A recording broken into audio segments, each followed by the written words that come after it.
Bonjour, c'est Anne-Marie, je suis coach professionnel en communication depuis 14 ans maintenant et nous allons parler aujourd'hui de leadership féminin. Pourquoi parler de leadership féminin? Qu'est-ce que c'est ce leadership féminin? Est-ce que c'est du pouvoir? Est-ce que c'est un poste dans l'entreprise? Est-ce que c'est prendre le leadership, c'est-à-dire prendre les rênes d'un projet et puis le mener de bout en train? Est-ce que c'est faire la Jeanne d'Arc en entreprise?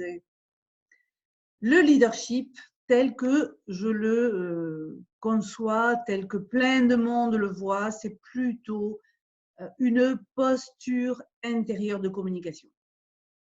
Qu'est-ce que ça veut dire, une posture intérieure de communication?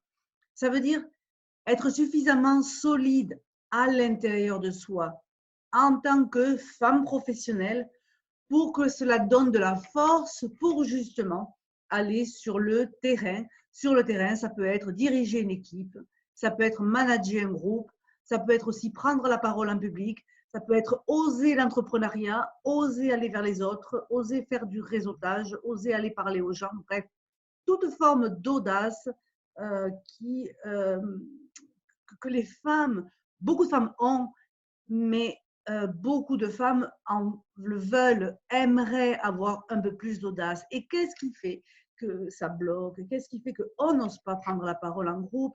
Qu'est-ce qui fait que quand on nous dit quelque chose, on n'ose pas répondre, on n'ose pas réagir?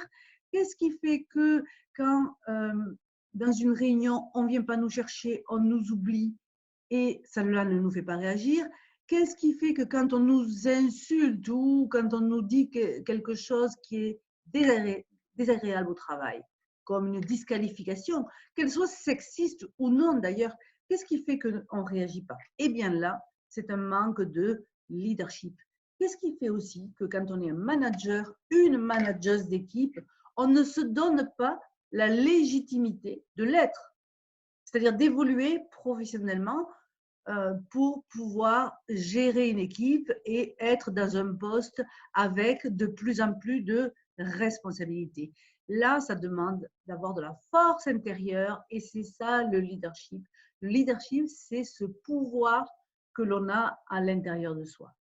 Si vous avez lu mon article qui a été publié ce mois-ci, en février 2020, si vous l'avez lu sur ICF Québec, eh bien, vous saurez que la femme a un livre de loi, comme un système intérieur, qui vient de plein de choses, qui vient des conditionnements qu'elle a eus, des croyances qu'elle a eues, des vécus, tout un système relationnel aussi avec les autres, qui fait qu'elle a mis en place un process, elle a mis en place une posture, une façon d'être par rapport aux autres, qui fait que ça la met souvent en difficulté pour évoluer. J'ai des femmes qui me disent, par exemple, il faut qu'on nous donne la possibilité d'évoluer. Nous ne l'avons pas, cette possibilité.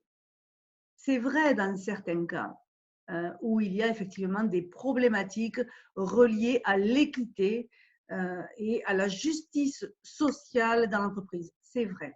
Mais ce n'est pas seulement vrai. Il y a beaucoup de femmes qui ne prennent pas leur place, qui n'osent pas prendre leur place. Et c'est parce qu'elles ont un état d'esprit, un mindset, un conditionnement qui vient de loin, de très très loin, qui vient de l'histoire même des femmes. D'ailleurs, je voudrais reprendre l'article que j'ai écrit donc dans ICF, où là justement je parle de ce mindset, de cet état d'esprit qui occupe les femmes. Je ne suis pas en train de dire que c'est spécifiquement aux femmes, que les hommes aussi ont leur propre état d'esprit, leur propre façon de voir le monde, leur propre discernement, leur propre comportement. Je ne m'occupe pas de cela. Moi, je m'occupe des femmes parce que je suis une femme et aussi parce que dans ma clientèle, il y a beaucoup de femmes et que j'ai repéré, notamment avec une analyse systémique, une analyse phénoménologique et structurale, j'ai repéré des situations qui se recoupent tout le temps, qui reviennent comme ces invariants qui sont communs à plein de femmes, comme ne grandis pas, hein, donc n'évolue pas, ne grandis pas, donc c'est ne pas arriver à avoir la légitimité de progresser. Une autre façon, un autre invariant, c'est l'invariant par exemple d'être parfait et de ne pas arriver à montrer ses atouts, montrer ses forces. Hein, c'est toujours se mettre dans un coin pour ne pas oser se montrer, ne pas oser parler, ne pas oser prendre la parole parce qu'on va me regarder et on va poser un regard sur moi.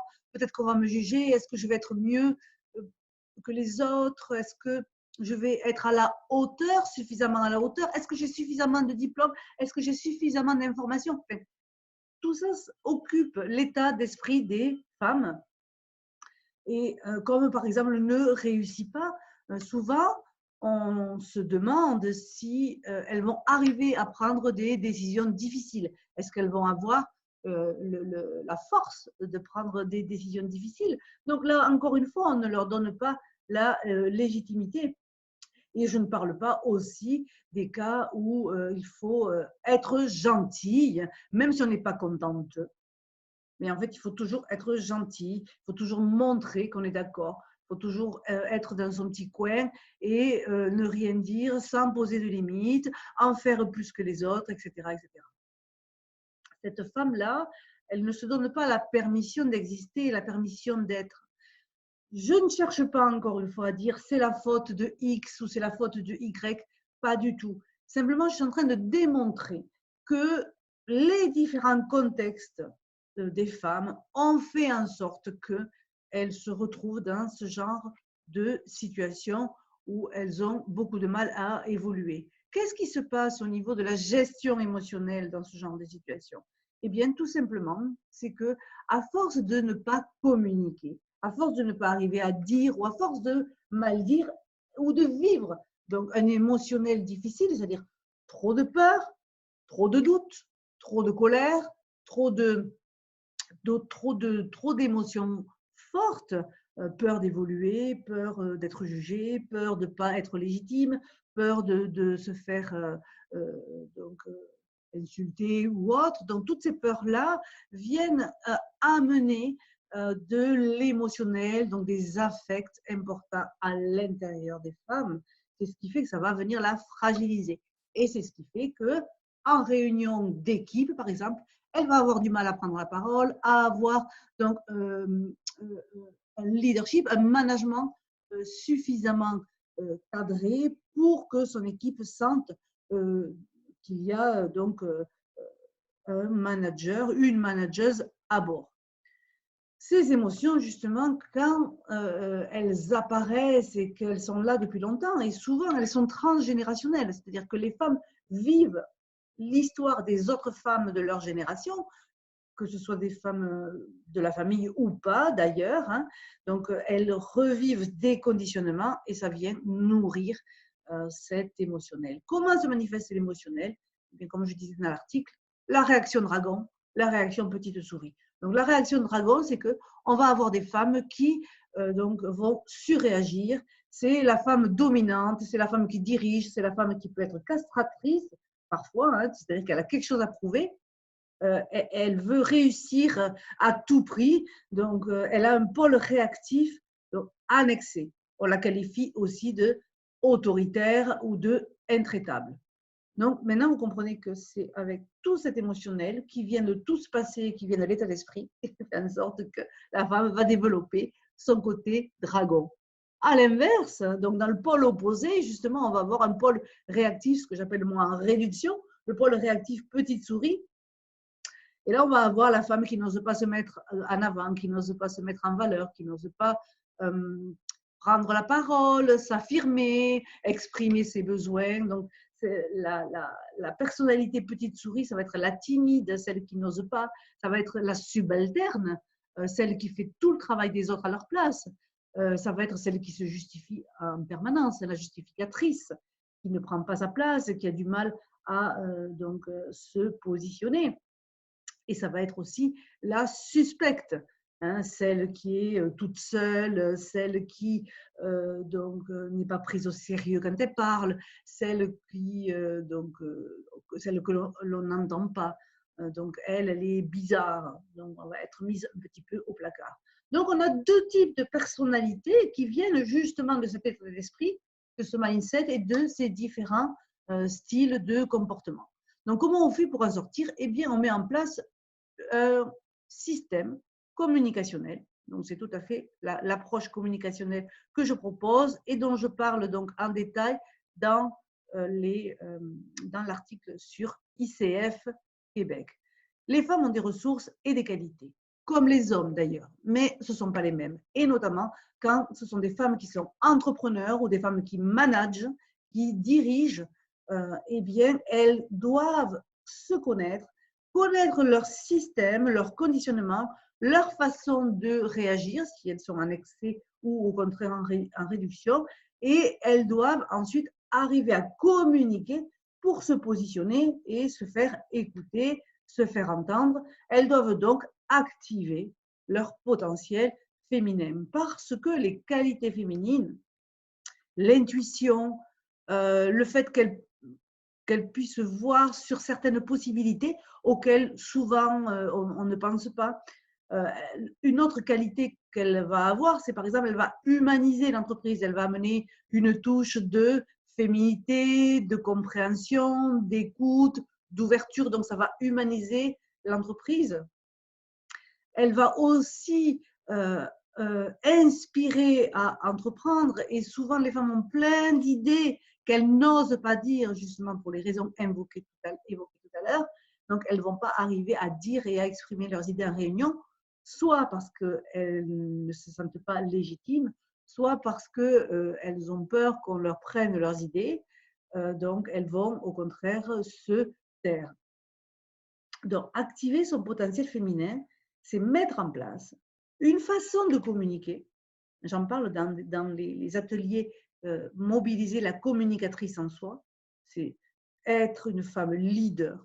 Alors, c'est une femme leader, c'est une femme qui a suffisamment de force à l'intérieur d'elle-même pour justement se positionner, avoir une posture, avoir sa place vis-à-vis des autres et pouvoir répondre donc à diverses formes. Ça peut être donc de l'agression, mais pas seulement, ça peut être aussi des disqualifications, pardon. Ça peut être vraiment arriver à répondre à ça et puis aussi se faire entendre, se faire écouter et se faire respecter, notamment lorsque elles managent, lorsqu'elles doivent prendre la parole en public, lorsque elles doivent se retrouver à l'entretien de recrutement, quand elles veulent évoluer. Donc, elles ont besoin de se connaître en tant que femmes, de connaître leur système féminin, de connaître les pièges dans lesquels elles tombent le plus souvent et de savoir que les femmes ont un potentiel féminin qui est important aujourd'hui de mettre à jour justement dans l'entreprise pour amener plus de justesse, plus d'équilibre dans le management d'aujourd'hui.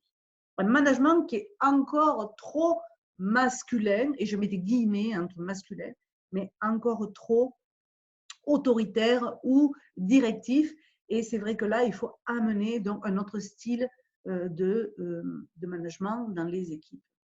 Donc, voilà ce que je voulais vous dire aujourd'hui sur le leadership féminin et sur cette analyse que j'en ai faite dans l'article de ICF qui donnera aux femmes et aux hommes des éclairages sur qu'est-ce qui fait que les femmes ont de la difficulté à se positionner, notamment en équipe, qu'est-ce qui fait que les femmes ont de la difficulté à arriver à évoluer professionnellement. Donc, je vous invite à me contacter si vous avez des questions, si vous avez des commentaires.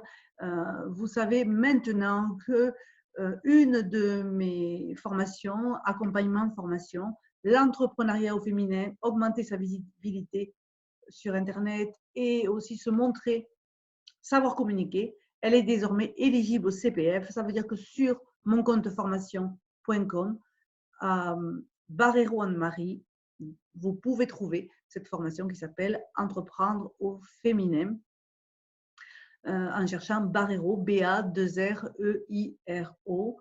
Et donc là, c'est vraiment un accompagnement donc des femmes dans la prise en main d'un projet ou d'une entreprise. Je vous dis à bientôt et au plaisir de vous connaître.